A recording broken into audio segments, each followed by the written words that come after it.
ለለጋሾቹ ጥሪ ያቀርበውልኝ ነበር። ድምፅ ሆኖን አብራችሁን ሁኑ የሚል ድምፅ ሆኖን የሚል አቅርበውልናል።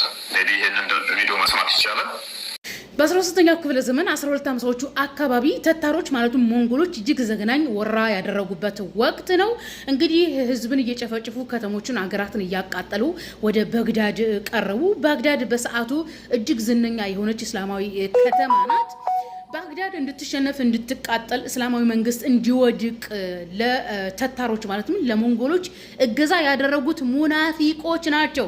በሙናፊቆች እገዛ ባግዳድ ሙሉ ለሙሉ ወደመች፣ ተቃጠለች፣ ብዙ ህዝብ ተጨፈጨፈ እና በዛን ሰዓት ጦሩን ሲመራ የነበረው ሆላኮ ካህን የሚባለው ነው። ሆላኮ ካህን የሚባለው ነው።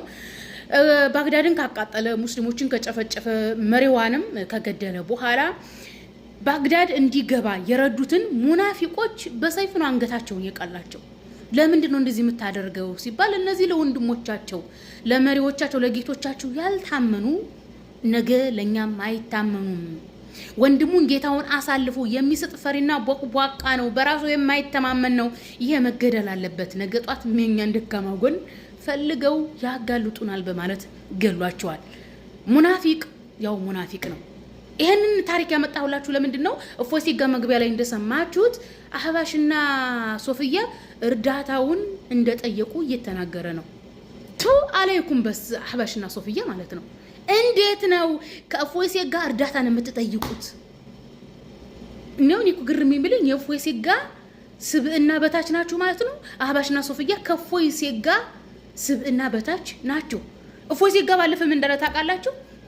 ሶሻል ሚዲያ ላይ ቲክቶክ፣ ዩቲዩብ ላይ የአህባሽና የሶፍያ ነንሺዳና መንዙማና ያለው የአህባሽና የሶፍያን መንዙማና ነንሺዳ ላይክ የሚያደርግና ኮሜንት የሚያደርግ ኦርቶዶክስን ጥንብር ኩሳቸውን አውጥቶ በመሳሪያ ምንድነው ያለው? ሂዱና የጴንጤ መዝሙር አዳምጡ፣ በጴንጤ መዝሙር ሲጨፍሩ ዋሉ።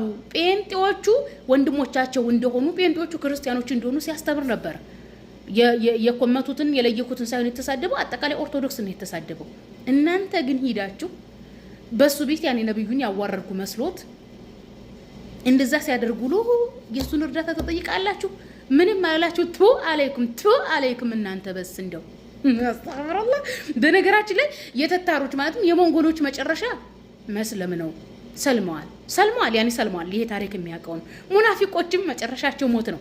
እኛ የምንለው ይሄ አመድ በዱቄት ይስቃል ነው እንደሚባለው ተብሎ እንደ እፎይ ሲጋ እንደ ኦርቶዶክስ አይነቶችን በዚህ ዘመን የምትጠጉ ሙናፊቆች ኦርቶዶክስ በተለይም የስላሴ ዶክትሪን ቤተክርስቲያናት በዚህ ሰዓት ለመዘጋት አንድ አሙስ የቀራቸው ናቸው። ምክንያቱም ዶክትሪናቸው ወንጌል ላይ ያልተመሰረተ አረማውያን ቄስና መነኩሴ ያመጣው ፍልስፍናም የራሳችሁ ህዝብ ትቷቸው የሚሄድ ናቸው። ያኔ ምንም የሚጠቅሟችሁ አይደለም።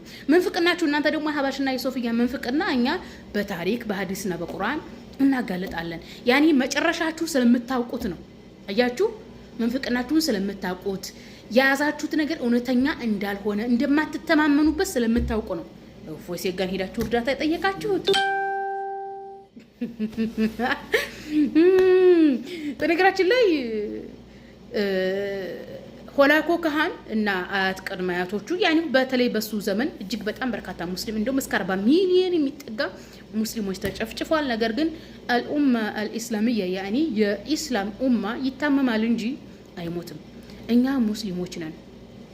እንደነዚህ አይነት ሙናፊቆችና ከሃዲያኖች እነሱበታል። ነገር ግን ኢስላም ከሃዲያኖችን የሚማርክ መንፍቅናዎችን ያኒ ሳይተخلص منكم ያኒ ሙናፊቆችን በመረጃና በእውቀት ነው የምናጠፋችሁ። ያኒ የሚከተላችሁ ሳይኖር ሲቀር ትጠፋላችሁ።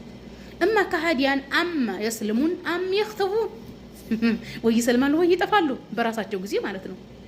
ይሄን ይመስላልና ቱ አለይኩም አህባሽና ሶፍያ ከእፎይ ሲጋ እርዳታ የሚጠይቅ ምን አይነት ግን ወራዶች ብትሆኑ ነው? ምን አይነት ግን ሰነፎችና የማትረቡ ብትሆኑ ነው? ጌታዬ ሆይ ፈሪ ሰነፍ ትውልድ አላህ ያዝልን። ከሰነፍና ከፈሪ ትውልድ ባንተ እንጠበቃለን።